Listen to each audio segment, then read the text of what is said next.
the Stoic philosopher turned Roman emperor, said, "Here is a rule to remember in the future. When anything tempts you to feel bitter, not this is misfortune, but to bear this worthily is good fortune." It's entirely within our power to determine how we think about and talk about our problems. They can be a nuisance or a stepping stone. They can hold us down or lift us up. In fact, Stoic philosophers like Aurelius believe that outside events hold no power over us at all. We create our own reality with our minds. Reject your sense of injury, and the injury itself disappears. That's another quote by Marcus Aurelius. Take some time here to ponder that statement. How willing are you to consider that your life is the way it is, not because of the weight of your circumstances or situation, but rather the weight of self-talk that pulls you down? That what you think you can and cannot do is influenced much more directly by some subconscious response than by the reality of life itself. If you keep looking out there, outside of yourself, to your circumstances, and feverishly working to get out of them, you'll keep getting the same response. No power, no joy, no vitality. At best, it's a seesaw of success, disappointment, happiness, and despair. Sometimes your circumstances just don't change. Sometimes they stagnate and crystallize. What if that thing you're working toward, that thing you're sure will make you happier, better, or more confident, doesn't happen? What then? Even if it does arrive someday, what happens to your life between now and that day? This book will require you to seek the answer, not out there, but inside of yourself. It's not that you have to find the answer. You are the answer. As I've said to my clients many, many times, people spend their lives waiting for the cavalry, all the while never realizing they are the cavalry. Your life is waiting on you to finally show up. Retrain your brain, one word at a time. All this talk about our subconscious isn't just a bunch of psychobabble. Scientists have discovered that our thoughts can actually change the physical structure of our brain. This phenomenon, neuroplasticity, is revolutionizing the way we think about the human mind. As we go through life learning and experiencing new things, our brain is constantly arranging and rearranging the neural pathways that control how we think and behave. The best part is we direct our thoughts in a way that consciously modifies these pathways for ourselves. And the easiest way to shape those thoughts is through conscious, decisive self-talk. The kind of talk that cuts through and takes control of your life.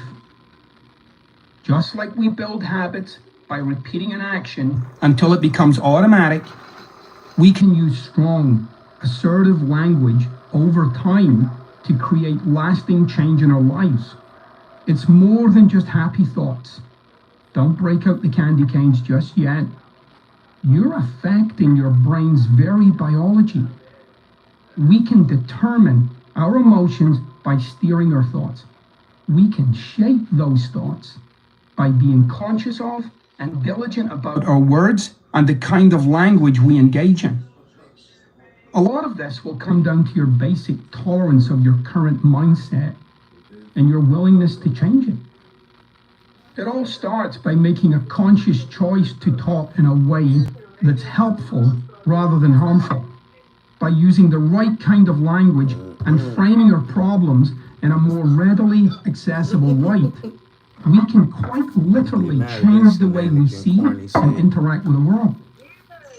All that stuff you've heard and read about creating your own reality is not only possible, but millions of people the world over are already doing it. And the best part is, they're not only creating it, they are in fact acting on it and living it. Remember, no matter how difficult, challenging, or pressing life circumstances can be, how you fundamentally relate to and engage with those circumstances will have the biggest say in how they turn out. Again, the answer is inside you rather than outside you. How we talk, think about, and therefore perceive our surroundings is the very foundation for our reality.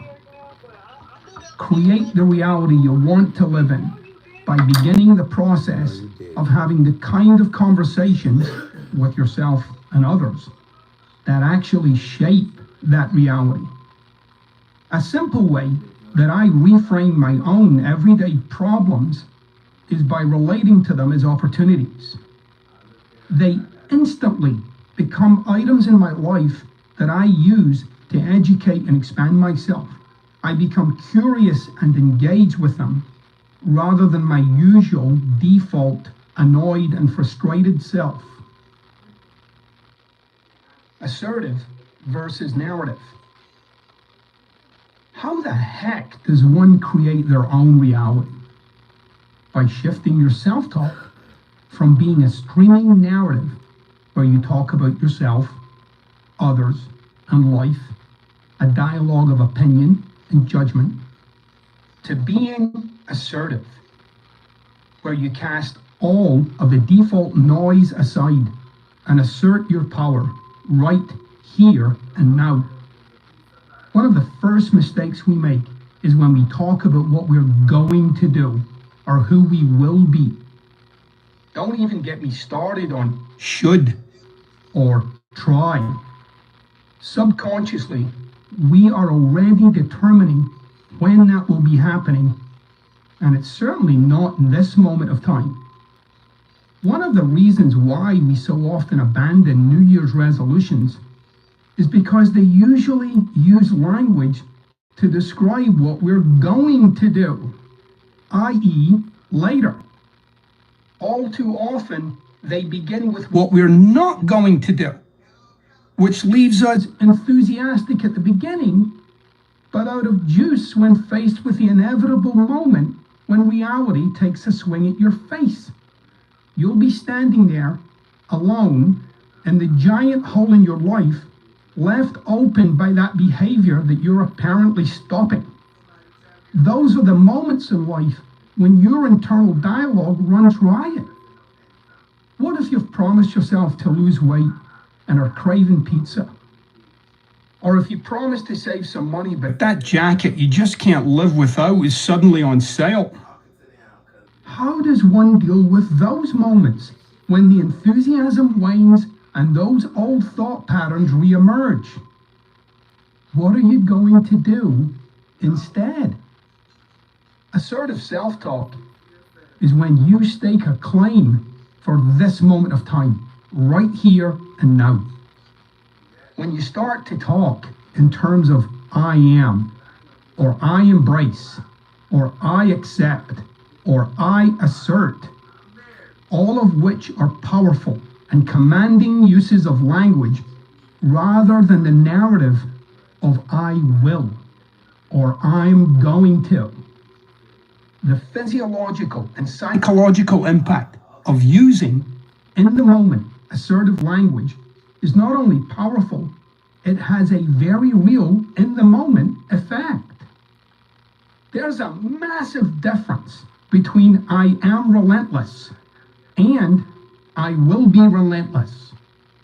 One of those statements intervenes in this moment of your life.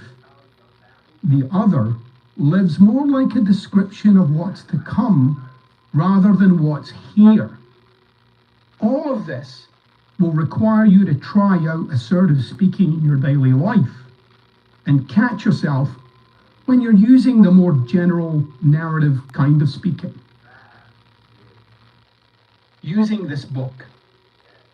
In this book, you'll find my hand-picked selection of personal assertions to empower, enliven, uplift, and embolden you to take action in your day-to-day life. You'll also see quotes from famous historical figures, philosophers, and snippets of scientific findings, all of which are there to add weight to my approach, but not to prove it. While all of this is well and good, the only real way to read and interact with this book is to explore it for yourself and try on what I'm saying. Take the time to think, ponder, and experiment for yourself. There is no greater knowledge than the knowledge you have verified for yourself in your own experience. If you take on the following pages as a personal experiment, rather than an assessment of the content, you just may end up experiencing the most radical, life-changing exercise you have ever engaged with. Some of this will confront, annoy, jar, and exasperate you. Fine, get over yourself and read on. Like a good movie, it all comes together in the end. If you're easily offended, stop reading now and re-gift this to someone in your life who you think might benefit from it. I hope that this book will help you understand the complexity and power of self-talk and how to use it as a force for good in your life. While we are not going to delve into the creative and destructive forces of language, you'll get a sense of the ways in which your life experiences are formed and shaped in your everyday thoughts and internal conversations. These pages will require you to think, to cognitively connect your language and your feelings in a real and conscious way with your everyday life, to explore the vast landscapes of life that present themselves when you begin to understand the magical connection between how you speak and how you feel. I recommend reading the book in its entirety and take notes. You can flag the parts that ring your particular bell. That being said, I've designed this book to be as accessible and useful to as many people as possible. Each chapter, though part of the whole, stands on its own, so you should dip in and out of it as much as you like. Use this book up. Trawl through the words for what you need to make the difference in your life until its pages are tired and weary from your appetite for change. In the day-to-day living of your life, you probably won't need to keep poking your nose in here forever, although you might, and that's okay. So the real intention here is for you to use these ideas as a starting point whenever you're stuck or in need of rejuvenation. At those times, dive right in, drink from these pages, and unleash the kind of you that the world has yet to see. Enjoy. Chapter 2. I am willing. You have the life you're willing to put up with. Think about it. What are the problems? Those heinous, dark shadows currently spoiling the warmth and happiness of your otherwise blissful life. Do you hate your job?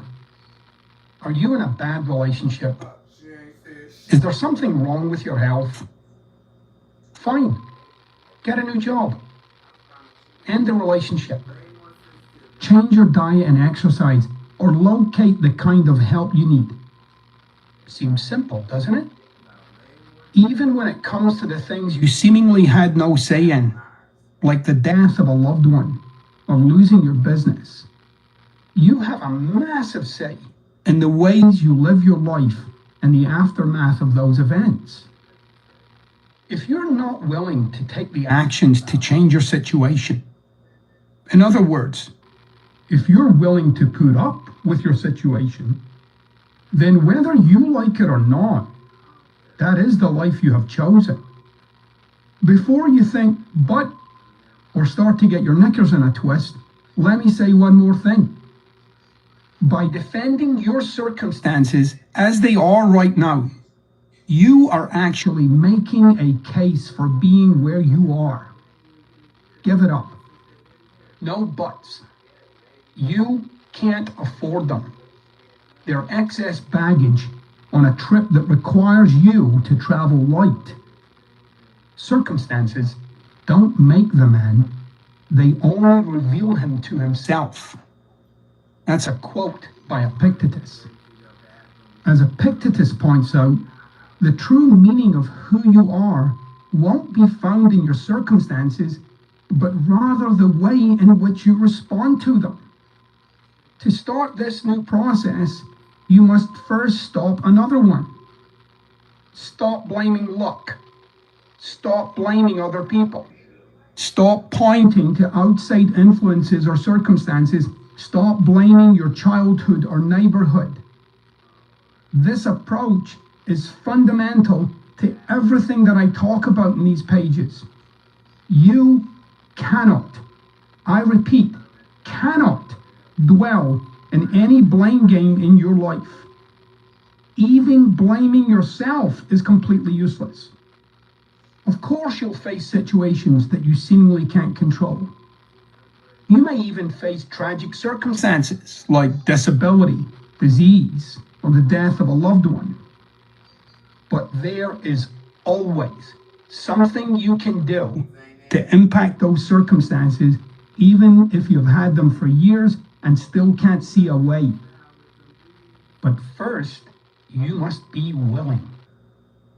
To fully embrace my approach, you must first accept that while there are things that have happened in your life that you had no say in, you are 100% responsible for what you do with your life in the aftermath of those events.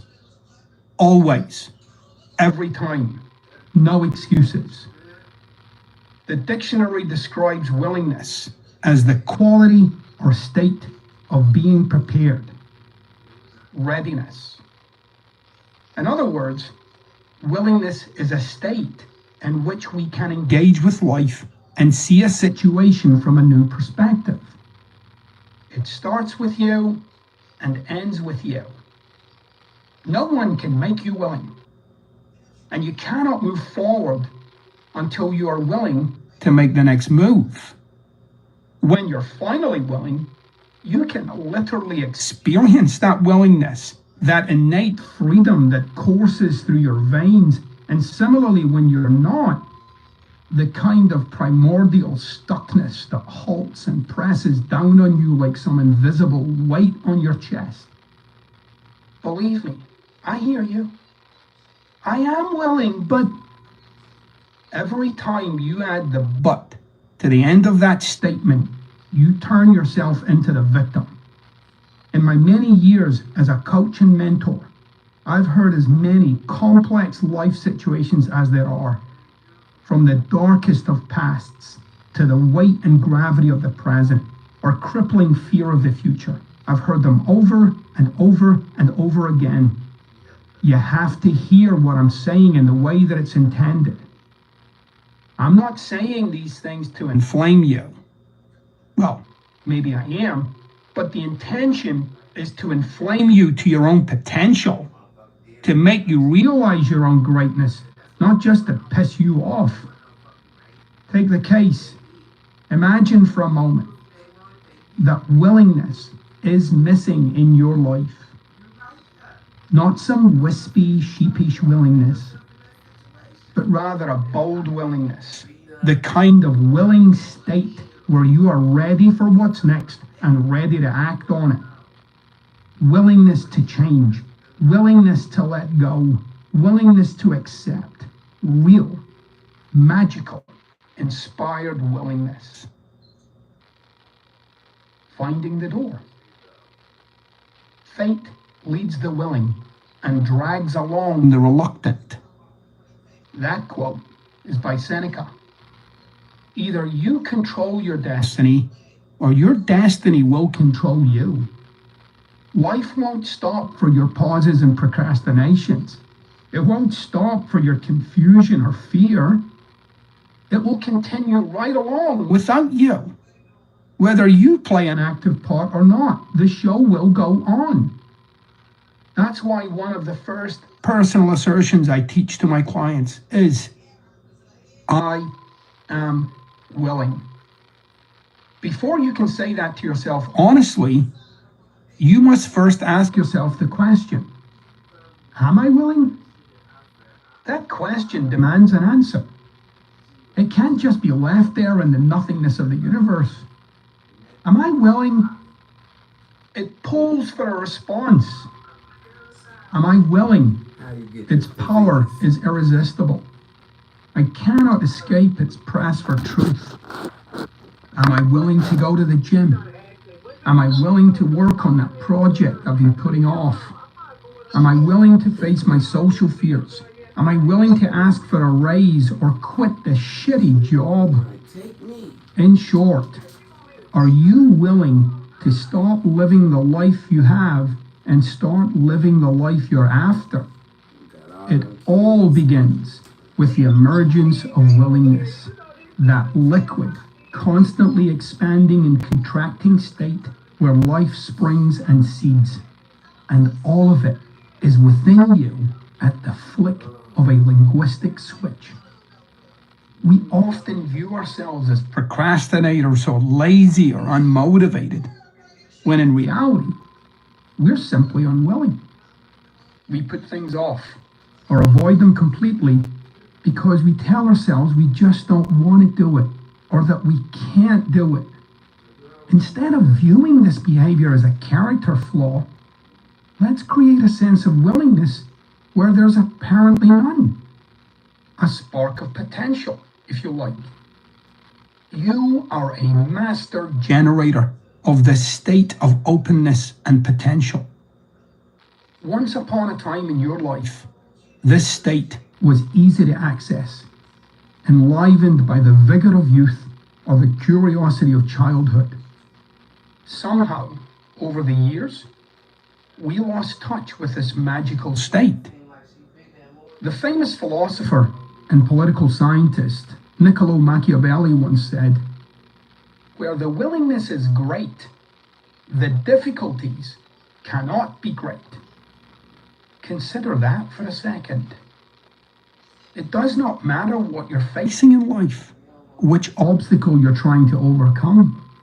If you're willing to generate that state of willingness, that's your doorway to making the effort, taking the steps, dealing with the setbacks, and ultimately creating the progress and changing your life that you're seeking. That's why such a simple statement, I am willing, is so profound. You become enlivened and empowered by its promise, open to its allure. I ask again, are you willing when the door is closed? Maybe you are, in fact, unwilling. In many cases, that may actually be the best answer you can give. Sometimes declaring your unwillingness can be just as powerful as declaring your willingness. Are you willing to live with a body that's unhealthy? No. Are you willing to continue living paycheck to paycheck? No. Are you willing to put up with unworkable, unsustainable relationships? No.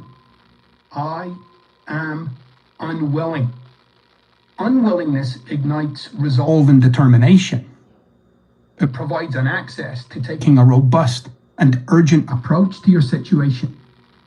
When you're unwilling, it often represents a line in the sand where you are no longer willing to go back the way you came. Only when you're unwilling to continue just simply existing, feeling unsatisfied and unfulfilled, will you make the effort necessary to make a change. Only when you're unwilling to put up with the bullshit any longer will you grab your shovel and start digging. At times, there is no greater motivation to change than the unwillingness to do this any longer. Which one works for you in your life currently? I am willing, or I am unwilling. Can you see how being unwilling can potentially be just as powerful as being willing? Depending on the circumstance, some of us feel more empowered by the assertion, I am willing, while for others declaring, I am unwilling gives them strength and resolve. You might find yourself motivated by both equally depending on the situation. Whichever category you fall into, you can not only shift the personal assertion, you can reframe the way you approach your problems. For example, are you willing to find a new job? Yes, I am willing. Are you willing to stay in a job you hate? No, I'm unwilling. Both assertions can be just as effective. It's up to you to determine which one fits your persona and situation. Which one does it for you? The power of purpose. There's another way for your unwillingness to free you from the hamster wheel. Because sometimes it doesn't matter what you ask yourself or how many times you've said it. You just can't muster the willingness long enough to change anything. You might well be one of life's great starters, but not finishers. At the end of it all, you might have to face the cold reality that you've been all too willing to remain the same. You've been unwilling to fundamentally change your life and lose that weight for good. That somewhere in there you're okay with living this way. I mean, come on, you must be, or you would have changed it by now. At some level, you must have some tolerance for having your life turn out like this. That's actually okay. Getting straight with yourself about having made the decision to stay where you are can be just as powerful as a decision to move. Why? Because sometimes recognizing that you willingly put yourself in a place where you are unhappy is often all the impetus required to make an opening for real and lasting change. This has to be done without blaming yourself and turning yourself into a victim of some internal blip or character flaw. And the moment you realize you have cognitively and systematically put yourself here, guess what? That's right. You can cognitively and systematically get yourself out. This is also the foundation of granting yourself the grace of acceptance, of embracing what has been and daring yourself to reach for an unimaginable future. He is a wise man who does not grieve for the things which he has not, but rejoices for those which he has. That's another quote by Epictetus.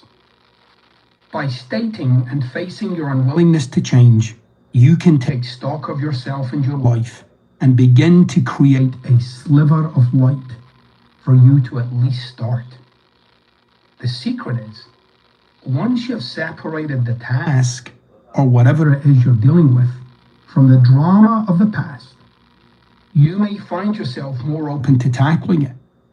You'll be able to get past the emotional swirl and straight to the heart of the issue itself. Reaching for the stars with short arms. Some goals simply aren't connected to a reality. Don't get me wrong, I'm all for reaching for the stars and striving for things that seem impossible. For instance, we'd probably all like to be filthy rich. But are you willing to do what it takes to make that much money?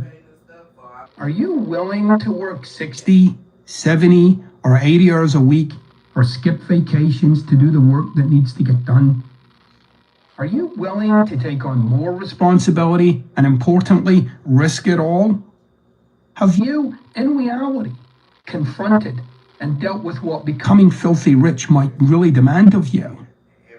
The seemingly endless drain in your life and mind space. Our society has produced such a headlong rush to be the wealthiest, the smartest, the prettiest, the best dressed, the funniest, or the strongest.